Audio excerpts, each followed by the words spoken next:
Welcome to the deep dive. Today we're jumping straight into a pretty significant event, a 6.2 magnitude earthquake that just struck off the coast of Istanbul. That was Wednesday, April 23rd, 2025. Right. We know you want to get a quick handle on what happened and, what it really means. So we've looked through the initial news flow. Yeah, we sifted through reports from places like Turkish Minute, CBS News, and the AP, the Associated Press. And our mission here is really twofold. Understand the immediate impact, obviously, but also dig into the underlying factors. Exactly. Explore why Istanbul is so vulnerable, seismically speaking, and what the potential consequences might be, maybe especially for you listening. Okay, let's get right to the facts then. A 6.2 magnitude quake. That definitely sounds like a packed a punch. Where exactly was this? The epicenter was located in the Marmara Sea. It was off the coast of Silivri, which is near the western outskirts of Istanbul. Okay, western edge. And the timing? It hit at 12:49 p.m. local time, so that's 0949 GMT on Wednesday. Middle of the day.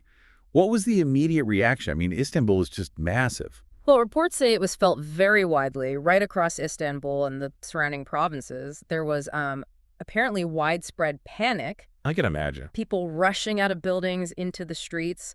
Pretty standard reaction, but still scary. And the shaking was felt surprisingly far. How far? They even felt it in Sofia, over in Bulgaria. Wow, Sophia. Yeah. That really gives you a sense of the energy released. Any aftershocks reported soon after? Yes, 3 significant ones were reported pretty quickly. They ranged from magnitude 4.4 up to 4.9. So definitely enough to keep people nervous after the main shock. Absolutely, you'd certainly feel those. Now, thankfully, the very first reports, they seem to indicate no major building collapses. Is that still holding? That seems to be the initial picture, yes. Both the Istanbul governor's office and the city municipality put out statements on X, formerly Twitter, saying no immediate reports of collapsed buildings. Okay, that's good news, relatively speaking. It is. However, the interior minister did mention reports of damage to buildings. So not collapsed, but damaged. Crucial distinction. And there was one injury reported, sadly. Someone in the Fatih district apparently jumped from a window in panic. Oh, that's terrible. Shows the level of fear. It does. And the mayor of the Kukisçengmis district also mentioned traffic jams building up, and he flagged potential risks to many buildings there. It's a very densely populated area. Right. It paints a picture of, chaos and a lot of anxiety. I also read something about public events being canceled. Yes, that's right. Because it happened on a public holiday, apparently lots of children were out celebrating in the streets. Ah, okay. So as a precaution, authorities in Istanbul canceled those public holiday events. Safety first. Makes sense. Hearing about the panic, the damage reports, the aftershocks. It really drives home that this region lives under a constant threat, doesn't it? It absolutely does. This is not some bolt from the blue. Geologists have been warning about Istanbul for a long time. For years.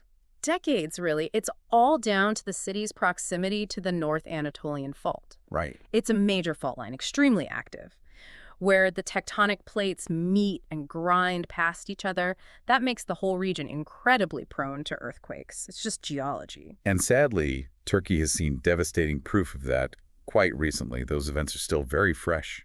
Tragically, yes. The February 2023 earthquakes in the southeast. Just horrific. Over 50,000 people lost their lives. Unbelievable scale. And we have to remember the 1999 earthquakes. Much closer to Istanbul, they killed around 18,000 people. Right near Izmit. Exactly. So this history, this context, it's crucial for you to understand the significance of any seismic event near Istanbul. The threat is constant. Which brings us, I think, to a really critical point that came up strongly in the Associated Press article we looked at. Yeah. This whole issue of building codes. Yes. And maybe even more critically, the enforcement of those codes. It seems like a recurring nightmare after Turkish earthquakes. It really does. And the AP article's central argument is, wow, it's quite stark, isn't it? It is. It basically says the terrorist impact of past quakes wasn't just the earth shaking. It was massively amplified by this long-running problem, lax enforcement of modern building codes. Even though the codes themselves exist on paper. Precisely. They have modern codes comparable to international standards in many ways, but having them and enforcing them are two different things. And this issue is getting fresh scrutiny now, even though this quake, thankfully, didn't cause immediate widespread collapse. The article quoted some experts. What was their take on why this happens? Well, Professor David Alexander from University College London, talking about past disasters, he put it very bluntly. He said, "This is a disaster caused by shoddy construction, not by an earthquake." Wow. Shoddy construction. And Iyet Muku, he's the president of Turkey's Chamber of Architects, he echoed that. He said many buildings, even relatively new ones. Not just the old ones. No, that's the worrying part. Both old and recently built structures in quake-prone zones were often built with substandard materials, poor methods, basically ignoring government standards, even though modern codes have supposedly been in place for nearly 20 years. So the building stock is just weak. He described it as weak and not sturdy. The fundamental point, and maybe the key takeaway for you here from past events, is the earthquake pulls the trigger, but it's the poor construction that really causes the devastation. So why? Why aren't these vital codes enforced consistently? The AP article digs into this a bit, right? It does, and it seems economic factors are a huge part of it. Strict enforcement. Yeah. Well, it costs money. Uh-huh. Inspections, retrofitting, potentially slowing down construction. Exactly. It's seen as expensive, potentially unpopular, and it could put the brakes on economic growth, especially the real estate sector, which has been, booming for years. So maybe a trade-off being made. Short-term economics versus long-term safety. That appears to be the implication. Political expediency might also play a role. It creates these huge long-term risks in a known danger zone.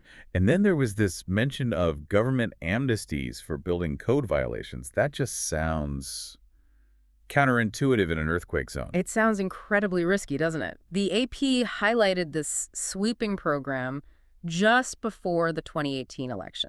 Tree election. Yes, and apparently previous governments did similar things. Essentially, if your building violated codes, instead of fixing it, you could just pay a fine and get amnesty. Just pay a fine? Just pay a fine.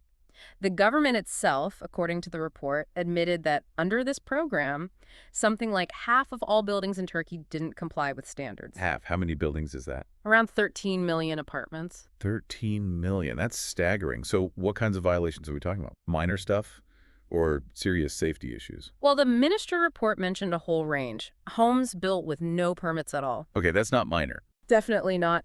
Also, people adding extra floors or balconies without authorization, and things described as squatter homes. Right. Now, the report didn't give a specific number for violations of earthquake-proofing codes within that 13 million, but the clear implication was that structural safety was a massive concern across a huge swath of the country's building stock. And you mentioned experts warning about this. Were their warnings ignored? It certainly seems that way.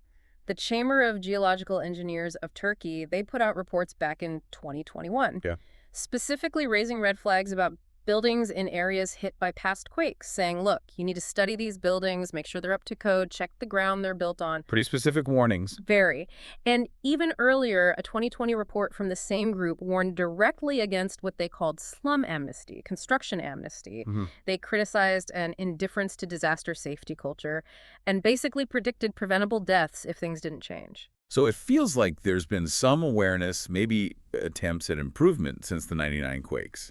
But it's just not happening fast enough or effectively enough. That seems to be the picture, yes. The AP notes efforts to tighten codes and push for urban renewal since 1999, but progress is slow. Particularly in some areas. Especially in poorer cities, it seems, where maybe the resources or the political will for really strict enforcement just aren't there as much. And it's not just the codes themselves or even the amnesty issue. It's the actual quality of the building work. Exactly. Iyet Muku, the architect chamber president, really hammered this point. Builders cutting corners. How so? Using cheaper, lower quality materials, hiring fewer engineers or supervisors, just generally ignoring regulations to save money and build faster. And Muku linked this back to the amnesties. He did. He called those government initiatives construction peace and argued they basically legalized unsafe buildings, setting the stage for disaster when the ground inevitably shakes again. The article gave some chilling examples of building failures from past earthquakes, didn't it? Things that really stick with you. Yes, and these examples really drive the point home for you, I think. In Aceh province, during a past quake, even buildings that looked brand new, flashy, they just collapsed. Oh, wow. There was the Renaissance residence in Antakya, completed around 2012-2013, marketed as luxury, high quality. It was completely flattened. The contractor was later arrested. Marketed as luxury. And the Guklubash complex, also in Antakya, opened in 2019, apparently with government officials attending the opening ceremony, also destroyed. Unbelievable. And another one, the Asur apartments in Malatya, these were actually advertised as being earthquake-proof. Advertised as quake-proof. Yes, they got damaged in one quake and then apparently slid even further in another tremor later. These specific cases show just how devastating the consequences are when codes and quality are compromised. It's not abstract.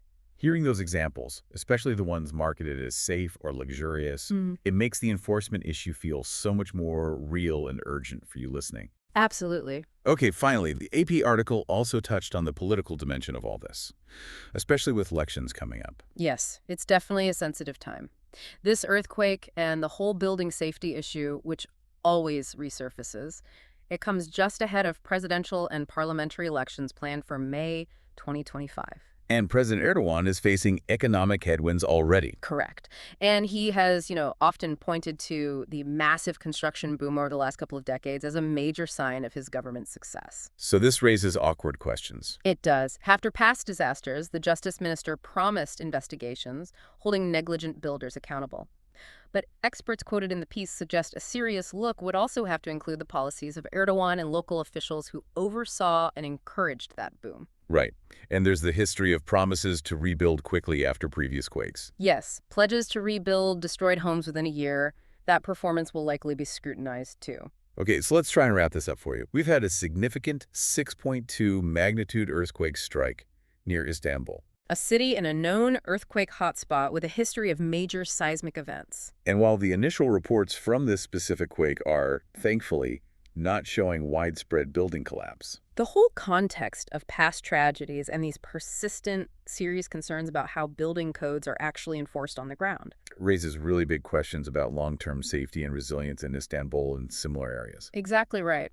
This event, even if the immediate damage is limited compared to past disasters, it really highlights this crucial, complex link between natural hazards, how we build our cities, and whether our regulations actually work in practice. Understanding that interplay isn't just academic. It's vital for you in assessing risk, not just in Turkey, but in earthquake zones everywhere. It offers lessons for many places facing similar pressures of rapid development in hazardous areas. So maybe a final thought for you to chew on.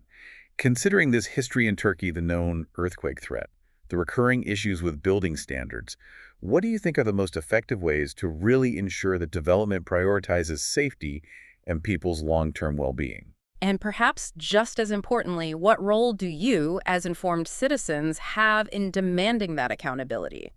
Demanding that safety isn't traded away for short-term gains. Something to think about. Thanks for taking this deep dive with us.